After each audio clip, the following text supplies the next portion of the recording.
people often say to loved ones, trying to be helpful, maybe just have a shower today, or maybe let's just go out today. Now, as I understand it, there are encouraging things that you can rather do to somebody who's dealing with it. What types of things can you do?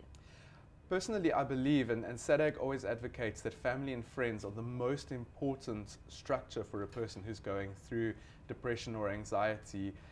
They need a therapist, they need a doctor, but these are the people who are with you every day. They're dealing with you one-on-one. So people always mean well, but just to be a receptive ear is very, very helpful. Never to push the person, what's going on, what's the problem, what's happening, just to say, I'm here for you. When you want to talk, that's okay, I'm going to listen. Sometimes there's nothing that we can do to actually fix the person's problem, but just being open to listening is helpful as well. Encouraging people to adjust their diet, to eat a little bit more healthy, to exercise a little bit more, even if that's light walking to begin with. Just these little things, but because each case is so personalized, contact SADAG, say this is my situation, this is the person that I love's issue, and we will guide you step by step. We will do follow-ups, we will continuously help you through this process so you're not alone. Let's talk a little bit about what is sometimes quite unfortunately called cry wolf.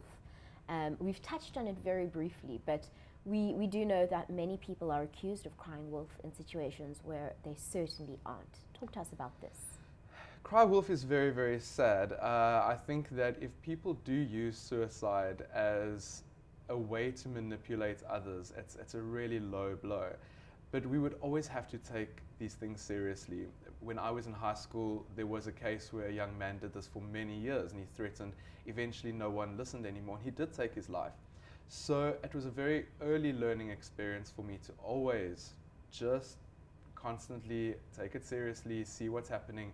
But it is something that people should not resort to just for manipulation either. So when we're saying cry wolf, we're talking about people, young or old, who use suicide as a threat or manipulation, but don't necessarily want to carry it out. That's it. Which is very problematic to those who are actually struggling. Definitely, and there are so many people struggling. So we need to always look at it and say, okay, what is going on with this person?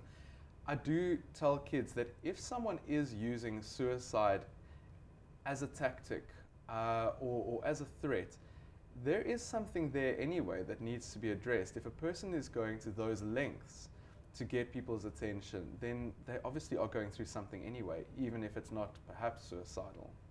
We've spoken about so much today, and I'm sure there's more information from your group online. Or can people contact you via social networks? How can we get more information? How can we contact you? Yes, we are everywhere. So obviously you can go onto our website, sadag.org. We are on Facebook, the South African Depression and Anxiety Group. It's quite a mouthful, but you'll find us.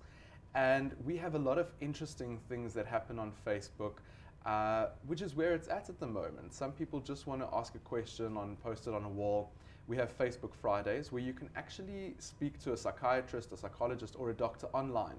So we have them at a certain time, usually 7 at night or in the morning, and you can send your message, my mom's on this medication, or I'm feeling like this, and get the help directly, which is quite amazing. People can obviously phone our call center. We have toll-free lines. The easiest one is 0800 567 567. And speak to a counselor and find out what do I need to do, either with my own situation or with someone I love.